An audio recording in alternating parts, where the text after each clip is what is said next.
Welcome back everyone, and my best friend and I are on a mission to create the coziest mountain outcrop base in Minecraft, and so far it's been an incredible journey from the initial blank canvas to what we have now. But in our last episode we brought in some peaceful vibes to our world with a custom tree and a serene pond for our pet axolotls, our adorable finds from early adventures. But today it's time to take things further, and we're adding in some much needed infrastructure to our base, as well as building up a cozy greenhouse and a few other surprises. So if you're ready for some laid back building, creative fun and plenty of inspiration, then hit that like button and subscribe, and let's jump right on in. So good to be back again. Well, there's a lot of things we need to do today, and we really need to get started. So I suppose one of the main things really from our base is that when we first started out on this mountain outcrop, we started building in some of these starter farms, just something to get us going with a mixture of the different crops. And you know, it's done us well, but I think its time has come to actually be replaced with something a little bit better. But for this, obviously, we're going to be needing to build a few different farms, but I don't really want to have any farms kind of built up in the open, because I think that would just ruin any kind of the aesthetics that we've been going for. So what I'm thinking about doing is, instead of building up anything up above, is I'm actually going to be sneaky, and I'm going to build something pretty on the surface, and then I'm going to dig down. And I think if we just dig down below the farms that we've got here, I think we can actually fit in some actual sort of redstone based farms, just to kind of give ourselves a few different resource supplies. I'm not going to do anything like massive farms or anything like that, because, well, I don't really have the energy for it, and to be honest, I don't really need it. Like, me and Ian, we only really have a small amount of needs really, so I'm thinking just some small general farms that sort of just running in the background, just continually churning out a few resources here and there, I think would do the trick. But as always, I forgot my torches, so we need to grab those, and then we're just going to dig down a few levels. I don't need to go down too deep, but I'm just thinking just enough space so that we don't have to worry about bumping our heads with the surface.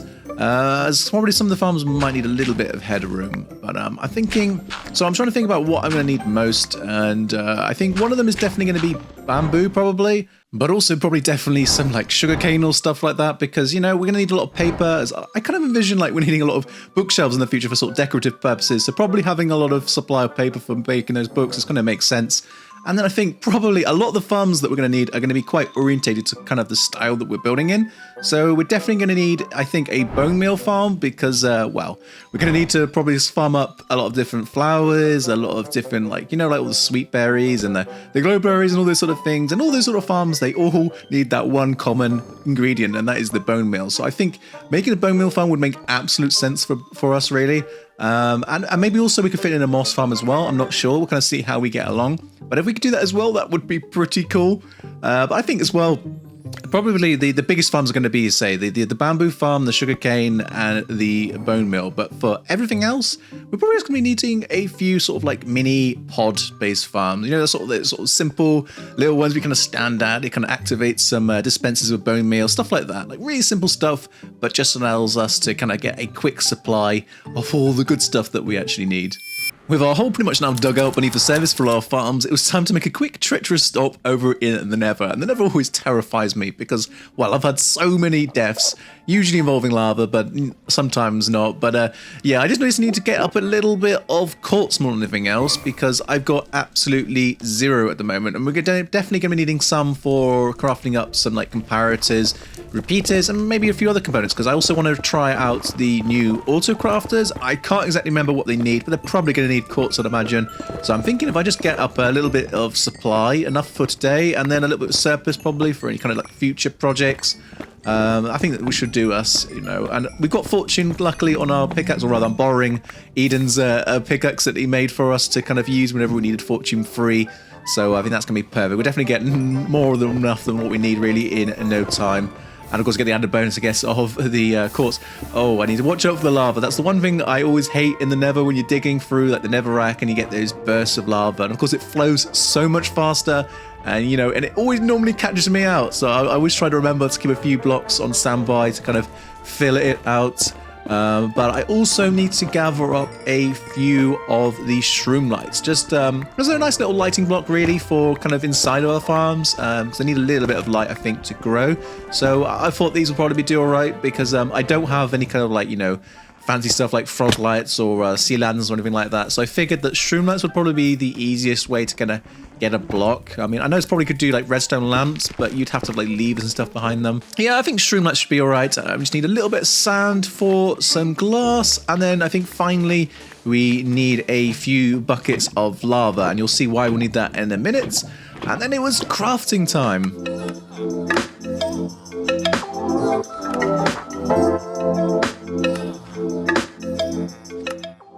Resources acquired. I figured it would be best to start with something simple like the sugarcane farm, since I can pretty much build up from memory, as you only really need the observers to kind of check when the sugarcane reaches a certain height, and then the pistons to actually break it. But the bit that I was most interested in was the Autocrafter. That was the bit that I mentioned that I'd never really done anything with since the new update, so I was kind of itching to kind of try it out, and I don't really think I'm going to be doing anything super complex with it, but I think what I had in mind was just kind of just like auto-crafting the sugarcane into paper, because I think that'll be most useful for us. So as I understand, I think we just need to pulse the block next to it, and I think we need to take the comparator output from the Autocrafter itself.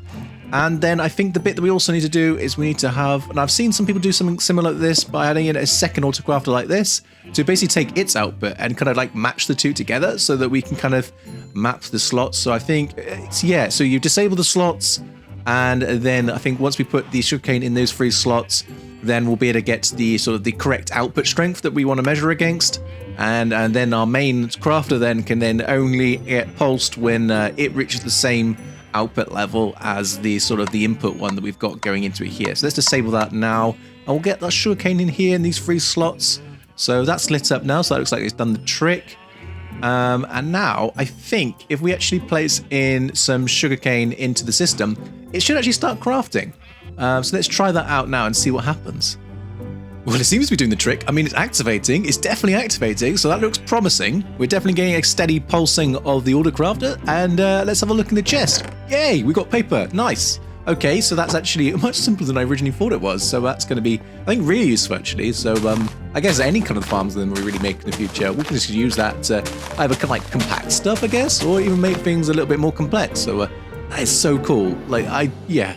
I mean, I think it was the Create mod that always had the Autocrafter for ages, so maybe they've taken some inspiration from that, like Mojang. But, you know, it's really good they got something native in the game now. It definitely is going to make lives a little bit easier, I think, when it comes to the farms and just kind of managing the resources. But, yeah, so we've got our sugarcane farm now up and running, so I think it's going to crack on now and get this second farm built, and that is our bamboo farm.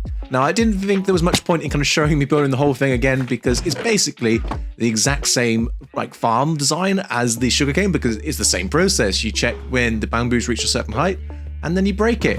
And they're doing the same thing here with the Autocrafter, but instead we are just basically like compacting all of the bamboo into the bamboo blocks, because I think it's probably going to be what we're going to be needing the most, because we're going to use that probably for like a bit of a wood supply. And then, really, it's just time to start focusing on our little mini pod farms that I mentioned before.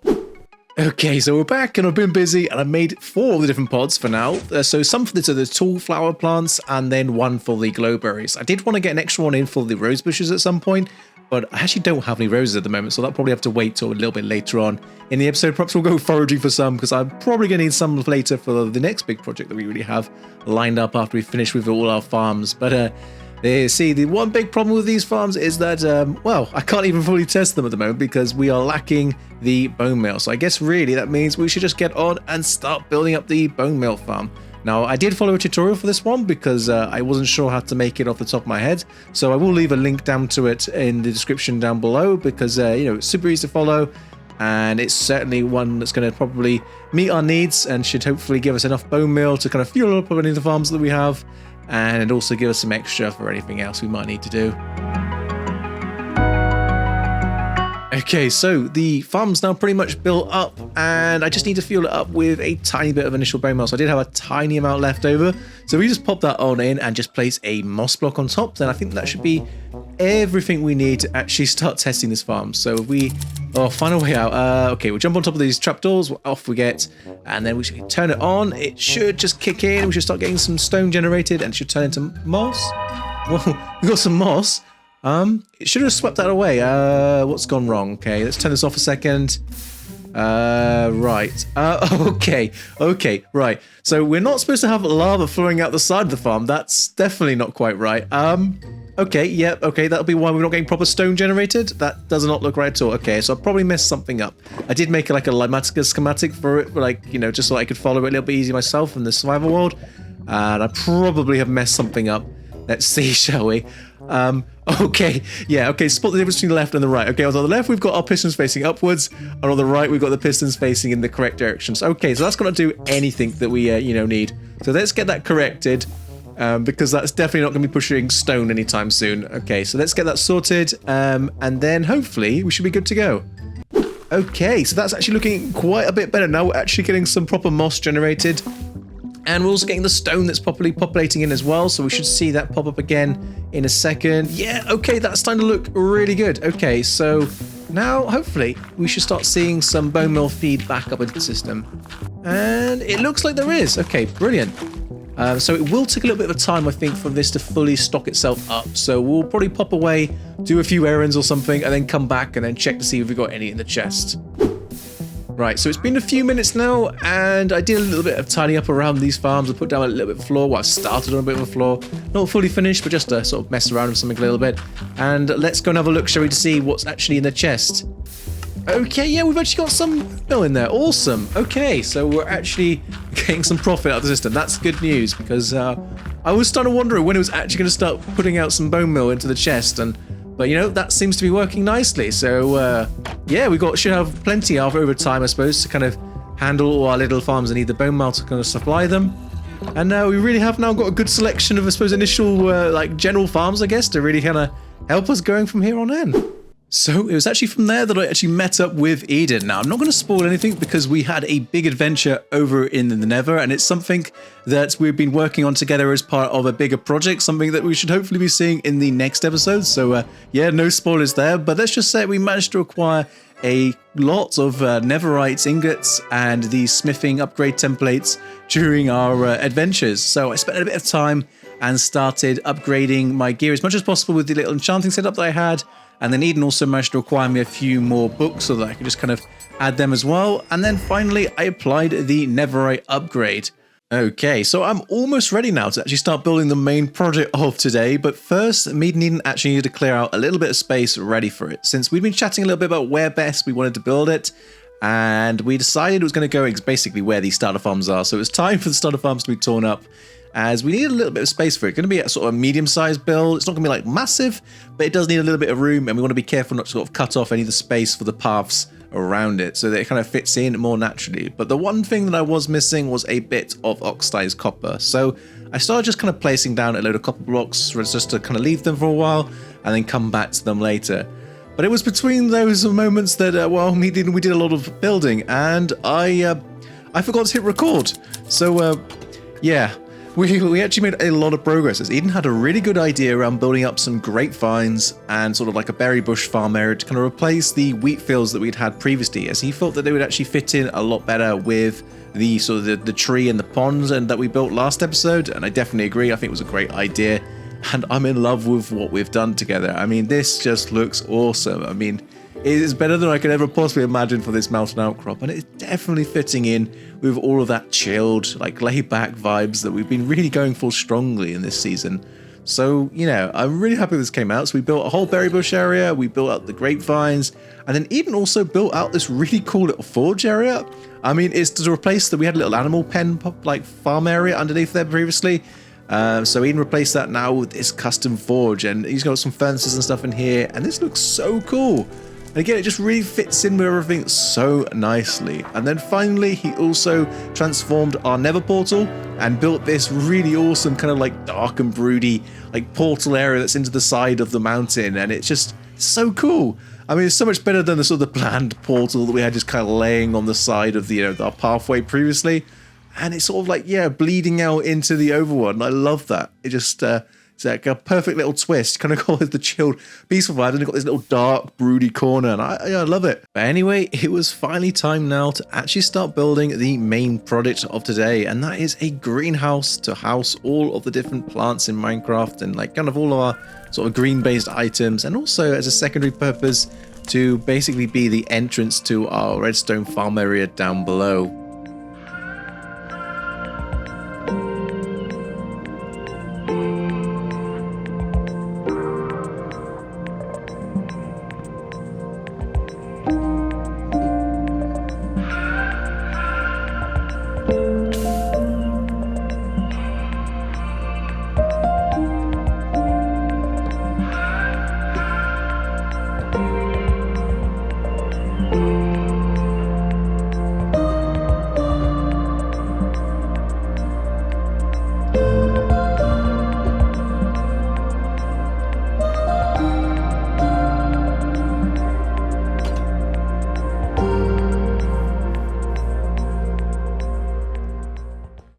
I'm so happy. I've really been trying to challenge myself and build more in an organic sort of like, you know, like different style where nothing is sort of totally symmetrical and there's lots of little like details and other bits in. And I think I've nailed it. I think I might have actually finally nailed it. You know, I've been really, historically I've struggled a lot with kind of, my builds a little bit about making them more organic and kind of natural looking.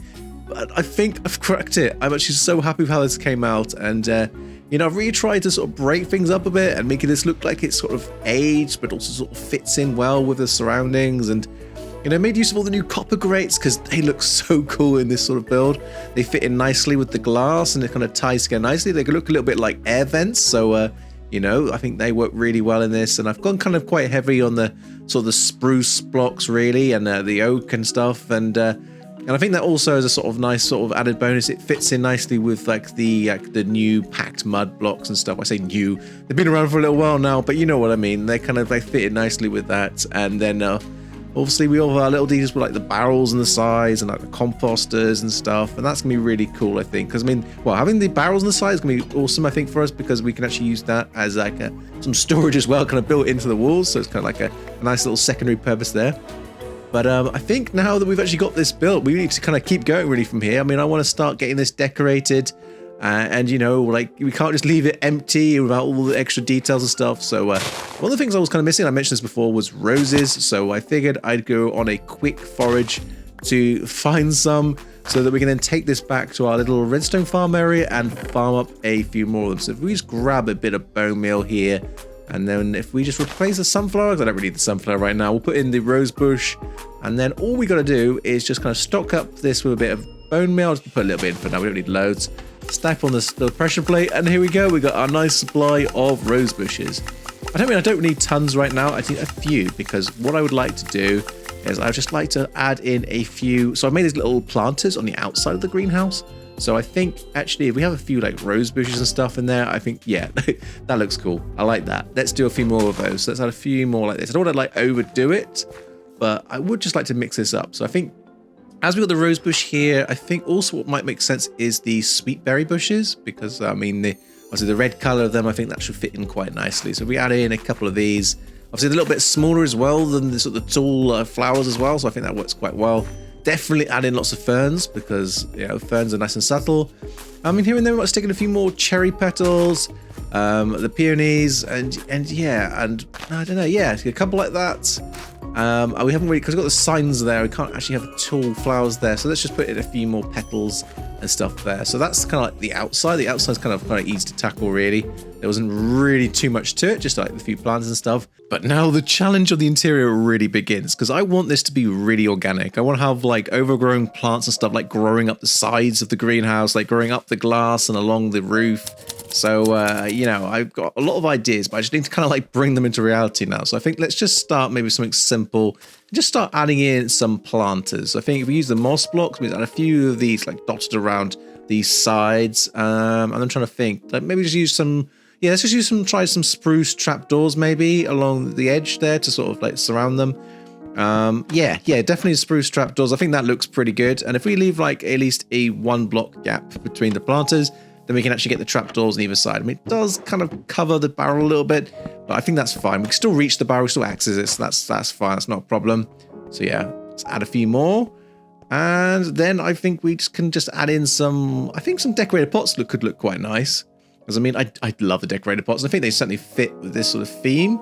I had a few sherds kind of after our adventures in the last episode in the trial chambers. We had a few sherds available, so I thought may as well put these to use and make some pots.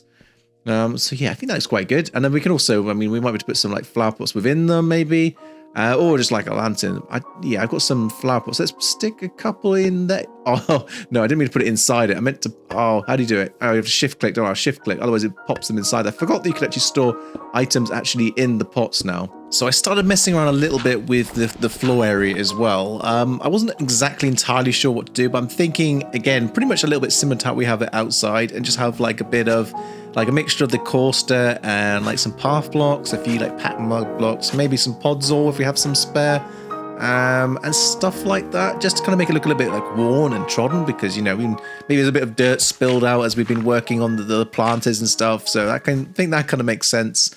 to have it a bit like that. So yeah, that's starting to look better, I think. Yeah. So replacing obviously all the stone and stuff that was there previously with something along those lines, I think that looks quite good.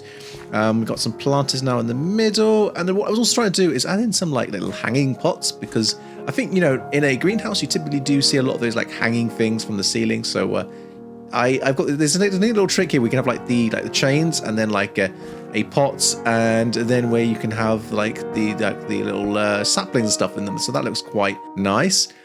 Okay, I think we're really making some progress now. So I think the next bit really is just kind of making that sort of like the vines, like the overgrown plants, really, like I mentioned before. So if we just add in more of these like azalea leaves, I think the azalea leaves look perfect for this. Let's add a few of those, kind of spreading out from the plant in the middle. Then it really looks like it's like overgrown. It's kind of like creeping its way like up to the roof line there, and kind of like growing along and down the sides. I think that looks really cool and kind of adds to the whole vibes. I mean, and I also thought to add the spore blossom at the top there, so we got a little bit of particle effect as well. So I think that really does help, adds everything quite nicely. So we do need to add a little bit of light. So let's add in some lanterns, because I absolutely don't want any mobs spawning in here. That would be a disaster. So yeah, let's add a few of those in. And yeah, it's starting to look really good. It is really coming along nicely now.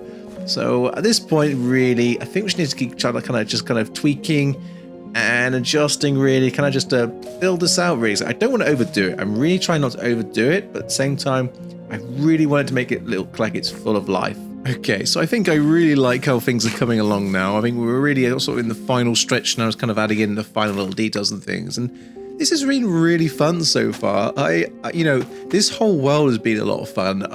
I've said it before at the sort of start of the series, but I'm really trying to go back to the basics, really just kind of like enjoy all the little things. I think I've missed a lot of this sort of stuff. I think I've just kind of gone straight into sort of lots of the bigger mega builds, and sort of they're quite repetitive, and I don't know, I've kind of lost kind of the spark of just kind of messing around with little bits and details and stuff in worlds, and this is exactly what I've been missing and what I've been wanting to go back to, because you know, this is so organic. This is kind of, there's nothing you can really plan ahead for this, because you really are in the moment and you're just kind of experimenting. And yeah, this is, I don't have the words, because I am chuffed to bits. I am so happy with it. You know, I mean, obviously I designed the greenhouse itself ahead of time, but I had no idea as to exactly what I wanted to do, like in the inside. So this is perfect, and it's just going to be fitting in so nicely with our base as a whole that me and Eden have got. I mean, and again, it fits in with the whole thing around having a build for a purpose. So obviously, this greenhouse is not just obviously for aesthetics. It's to provide our entrance to our redstone farms down below, but also I want to start moving in all of our green resources, all like our plants and stuff that might have been just kind of mixed away into our main storage, and actually have them stored in the greenhouse itself. So it's a reason to keep coming back to there. So that's what I really want to focus on. I want to make sure that if I build something in this world, it's something that serves a purpose that we're actually going to keep coming back to. And I think that's the key, because I mean, a lot of the time you'll build something for, I don't know, for show, some big build or something, and then you'll never come back to it. And it just has no life or no soul to it. So that's what I'm really trying to think about. Obviously, we did it with our stable. We had the stable for our horses, where we were really trying to get around the world by horseback, and so we've got that. Obviously, we've got a little chicken coop and stuff. We've got our tree and our pond for our axolotls, and now we've actually got our greenhouse for all of our plants and crop resources and stuff like that. So this is perfect. So really now what I need to do is I need to start placing down some signs to kind of mark out all the different items that I want to store in here. So I'm just going to try to loosely organize this. Obviously, I want to store. Basically, I want to roughly group things together. I'm not really too fussed about exactly sorting everything into separate barrels and things, but just having like a rough sort of organization structure, things like keeping all the different the sapling stuffs together, like general misc things like vines and different crops and stuff, and then all moss blocks and things together. So just stuff like that, really. So yeah. But I'm hoping that, I think the hanging signs works quite well for this, because I wasn't really too sure. Obviously, normal signs definitely wouldn't work. I don't really have anywhere to place them. So, because you can't place them on top of the trapdoors or anything like that I've got along the planters. So the hanging signs actually are perfect for this, because there's something that we can obviously hang over them. So I think that works quite nicely. The fact that you can hang them off the chains as well, even better. It just, again, it just feels really joined up with everything. I'm very happy with this. Anyway, I'm just going to keep going now for a little bit and keep organizing, and then I will be right on back. Okay, so I think I have pretty much now everything organized the way I wanted to. I mean, we've got all our sort of rough categories now of all the different like items and stuff, all the different plants and crops and, you know, all the sort of main things that we might need. And I'm very happy with this. So we have quite a few barrels, one way or another, embedded into the wall. So I think we should have enough space for everything, sort of, at least for the near future. But if we ever run out of room, then we do also have the space below in the sort of redstone farm area. So if we ever want to add a bit of bulk storage, then we can do. For the time being, I think should do the trick. But the final thing we need to do is I think we need to actually name this greenhouse. So I'm thinking that I'll actually use a bit of a pun, and we'll name this Grow and Behold. So kind of like playing along the same things as the, you know, the achievement Glow and Behold when you use the glow squid ink for the first time. So instead it's Grow and Behold for the sort of the plant-based themes. I think that works quite nicely. But anyway, with that's really all we have time for. So until next time, I will see you later. Bye bye.